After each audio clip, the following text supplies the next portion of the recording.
മര്യാദക്ക് ഞാൻ പറയുന്നതും കേട്ട് ഇവിടെ നിന്നാ നിനക്കൊക്കെ കൊള്ളാം. ഇല്ലെങ്കിൽ എനിക്കിട്ട് കൊള്ളും. ഞാനിവിടുത്തെ മാനേജരാ, ഉത്തമൻ. ആരായിരുന്നാലും ശരിയാ, ഇവൻ കേൾക്കൂല. ഓഹോ, ഇവനെ ഞാൻ കേൾപ്പിക്കും. ഓ, എന്നാ രക്ഷപ്പെട്ട്. പറഞ്ഞത് കേട്ടോടാ. ഇല്ലെങ്കിൽ എന്റെ കയ്യിലെ ചൂട് നീ അറിയോ? നല്ല തണുപ്പാണല്ല. തർക്കുത്തരം പറയുന്നോടാ. നിന്നെയൊക്കെ ഞാൻ കാണിച്ചു തരാം. നിങ്ങളൊക്കെ ഇതെവിടെ പോകുന്നു? അല്ല, ആരോ കാണിച്ചു തരാന്ന് പറഞ്ഞ്.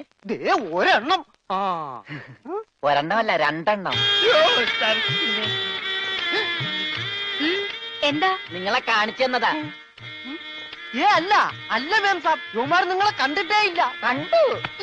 നിന്റെ കഴുത്ത് ഞാനൊന്ന്. എന്താണ് അവിടെ? ഞാനിവന്റെ കഴുത്തിന്റെ അളവെടുക്കായിരുന്നു. അതൊക്കെ പിന്നെടുക്കാം. ആദ്യം അവന്മാരെ കൊണ്ട് വിട്. ഓ ചെല്ലടാ. അവന്മാരോട് അങ്ങോട്ട് ചെല്ലാൻ വാ. നിങ്ങളിൽ ആർക്കാണ് ആ ഭംഗിയായി ഷൂ പോളിഷ് ചെയ്യാൻ അറിയാവുന്നത്? എനിക്കറിയില്ല. ദൈവന് ഭംഗിയായിട്ട് ഷൂ പോളിഷ് ചെയ്യാൻ അറിയാം. എന്താ നിന്റെ പേര്? രമണൻ. മരണനോ? നീ ഒരു കാര്യം ചെയ്യ്, ആദ്യം ഷൂ പോളിഷ് ചെയ്ത് പഠിക്ക്. ഉത്തമ, ഇവിടെയുള്ള എല്ലാ ഷൂസും ഈ മരണനെ കൊണ്ട് പോളിഷ് ചെയ്യിപ്പിക്കേ. എന്റെ അമ്മോ, ബാറ്റ കമ്പനി പോലും കാണില്ല ഇത്രയും ഷൂ. ഇതൊക്കെ പഴയതാ. ഇതിൽ ചെയ്ത് പഠിച്ചിട്ട് പുതിയത് തരാം. പിന്നെ കാലുകളിൽ കയറി കുറെ പുറത്തു പോയിട്ടുണ്ട്, അതൊക്കെ തിരിച്ചു വരും. ഇത്രയും ഷൂ റോട്ടിൽ നിന്ന് പോളിഷ് ചെയ്താ ഒരൊറ്റ ആഴ്ചക്കുള്ള ഒരു ബോട്ട് വാങ്ങാൻ പറ്റും. ഒന്ന് സഹായിക്കടാ. ഏയ്, അത് പറ്റില്ല. നിന്നോട് പറഞ്ഞ പണി നീ ചെയ്യണം.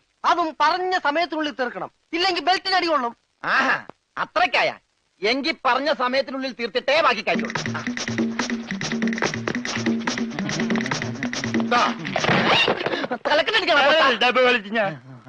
പെട്ടെന്ന് തീർത്താൽ ഉടനെ അടുത്ത പണി തരാം. തീരുമ്പ പണി തരാൻ ഞാൻ എന്താ കുപ്പിന്ന് വന്ന ഭൂത? നിങ്ങളിൽ ആർക്കാ നല്ല ഭംഗിയായിട്ട് അലക്കാൻ കഴിയുന്നത്? അടുത്ത പണി ആർക്കാ? എനിക്ക് ഭംഗിയായിട്ട് അലക്കാൻ അറിയാം. ഇവന് ഒട്ടും അറിയില്ല. ഞാൻ പഠിപ്പിക്കാം. വേണ്ട വേണ്ട, വില കൂടിയ ഡ്രസ്സാ. അറിയാത്തവൻ ചെയ്താ അതൊക്കെ കീറും. പിന്നെ നീ തന്നെ അലക്കിയാ മതി. തുമ്മിക്കോ, നിന്റെ ഒടുക്കത്തെ തുമ്പലാണെന്ന് നീ മറക്കണ്ട. എവിടെ അലക്കല്ലേ?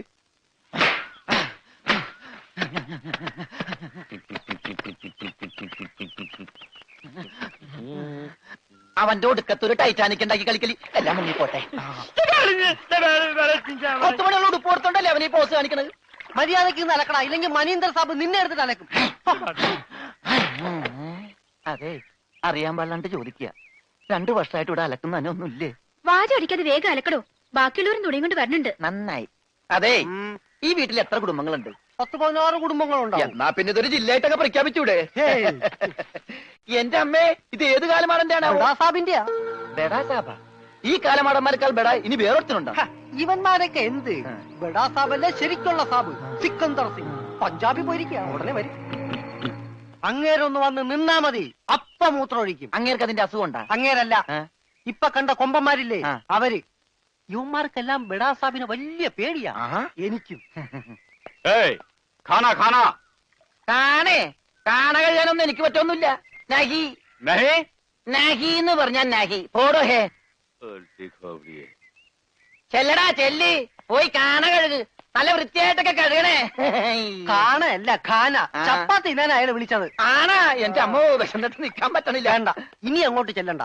വേണ്ടാന്ന് പറഞ്ഞിട്ട് തിന്നാൻ ചെന്നിരുന്നാലേ അങ്ങേര് നിന്നെ ചപ്പാത്തി ആക്കി ചുടും. എന്റെ ദൈവമേ, എന്തൊരു ചിറ്റണത്. പണിയൊക്കെ എനിക്ക് തീറ്റ അവനും. പിന്നെ എന്തെങ്കിലും എല്ലാരും തിന്നു കഴിയട്ടെ, നിന്ന് അലക്ക്. എന്തുവാ ഇത്? ഇതെന്നെ മുതലാളിയാണെന്ന് ഒരു സെക്കൻഡ് ഞാൻ ചിന്തിച്ചു പോയി. അയ്യോ, ഇത് നിന്റെ മുതലാളിയല്ല.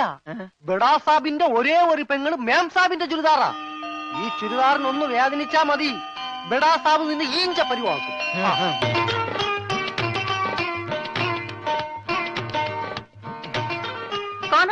ഞാൻ ചപ്പാത്തി കഴിക്കാറില്ല, ചോറാണ് തിന്നണത്. അതുകൊണ്ട് എനിക്ക് ഹിന്ദി അറിയാനും പാടില്ല. അതാണ് കാണാന്ന് പറഞ്ഞപ്പോ ഞാൻ വേണ്ടാന്ന് പറഞ്ഞത്. വെച്ചെന്നിട്ട് അലക്കാൻ പറ്റണല്ലേ, ഇത്തിരി ചോറ് തരും. ഓ, ഇതും ഹിന്ദിയാണ്. എനിക്ക് ചപ്പാത്തി നഹി നഹി, എനിക്ക് ചോർ ചോർ ചോർ. ആ ചോർ. Yes, I am Chor, no കഞ്ഞി. അച്ചാറെങ്കിൽ അച്ചാറ്. കോഴി മാങ്ങേ ചോറ് ഇത്ര ദൂരെ കൊണ്ട് വെച്ചേക്കണത്. ഒരാൾക്കുള്ള ചോറ് ചോറ് ചോറ്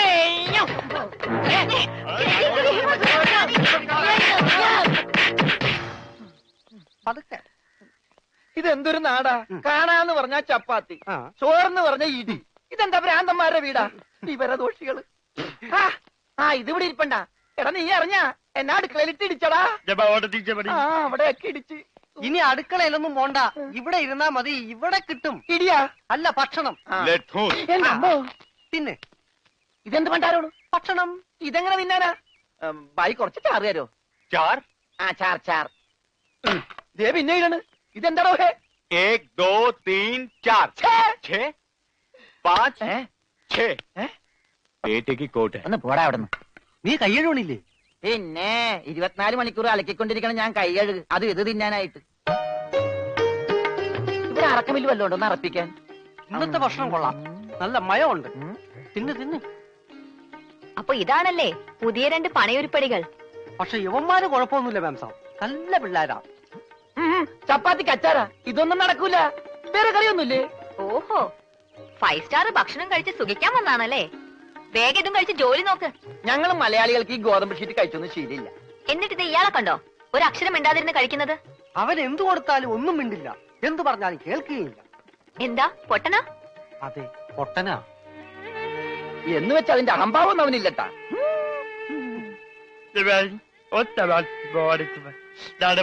ഇന്നെടുത്തോടാ. കൊടുത്തോ, മിണങ്ങിക്കോ. എന്താ? അതുപോലെ എന്റെ ഇവിടെ ഉണ്ട്. മൂണുങ്ങ്.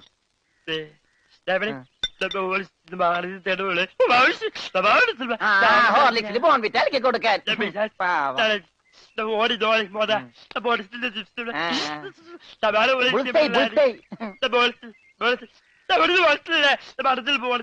എല്ലാം 2 പ്ലേറ്റ് എടുത്തോട്ടാ.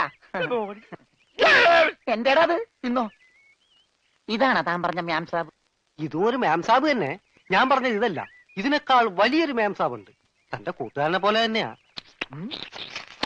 നല്ല തീറ്റയാ. അതല്ല, സംസാരിക്കാൻ കഴിയില്ല, പിന്നെ കാത് കേൾക്കാം. ദൈവത്തിന്റെ ഓരോ വികൃതികളെ.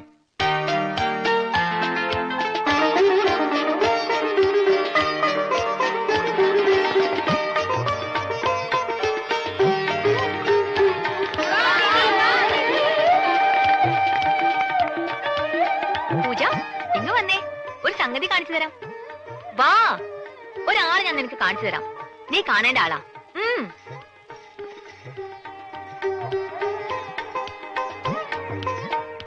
ദേ ഇയാളാ. ചെവിയും കേൾക്കില്ല, സംസാരിക്കാനും കഴിയില്ല.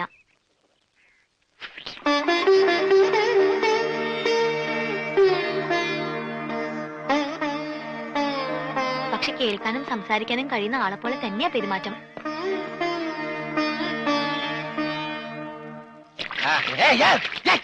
തലയൊഴി വെള്ളം വെച്ച് പിന്നെ ഞാൻ കൊല്ലും.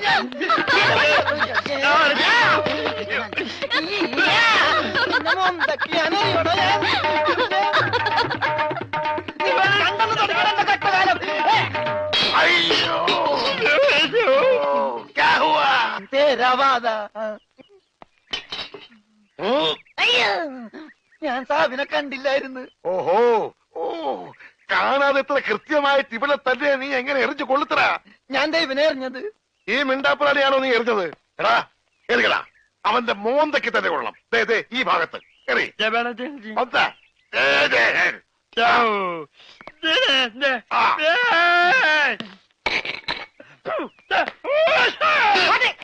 അയ്യോ,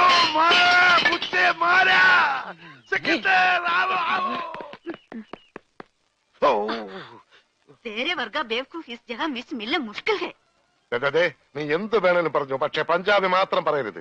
കയ്യിലെ പണം കൊടുത്ത് മൊന്തോണ്ട് ഏറ് വാങ്ങുന്നയാള് ഈ ലോകത്ത് എന്റെ ഭർത്താവ് മാത്രമേ കാണൂന്നാ പറഞ്ഞത്. പഞ്ചാബി പറയാൻ പാടില്ലെന്ന്. എന്താ പറഞ്ഞാല്? ഈ നാട്ടിൽ താമസിക്കുമ്പോ വീട്ടിൽ പോലും നമ്മൾ ഇവിടുത്തെ ഭാഷയെ പറയാവൂ. അല്ലെങ്കിൽ മുഴുമലയാളമായിട്ട് ചെല്ലുന്ന നമ്മളെ എല്ലാവരും കളിയാക്കും, ഒറ്റപ്പെടുത്തും എന്നല്ലേ സിക്കന്ദർ പറഞ്ഞിട്ടുള്ളത്? ഓ, എന്തു പറഞ്ഞാലും സിക്കന്ദർ സിക്കന്ദർ. ഇത്രയ്ക്ക് പേടിക്കാൻ നിങ്ങളുടെ ജ്യേഷ്ഠനൊന്നും അല്ലല്ലോ. ജ്യേഷ്ഠന്റെ പുത്രനല്ലേ? ആ ജ്യേഷ്ഠപുത്രൻ തന്നെ. പക്ഷെ ഞാൻ അവനെ എന്റെ ജ്യേഷ്ഠന്റെ സ്ഥാനത്താ കാണുന്നത്. അവൻ പറയുന്നതാണ് ഈ വീട്ടിലെ നിയമം. നീയും അതനുസരിച്ചാ മതി.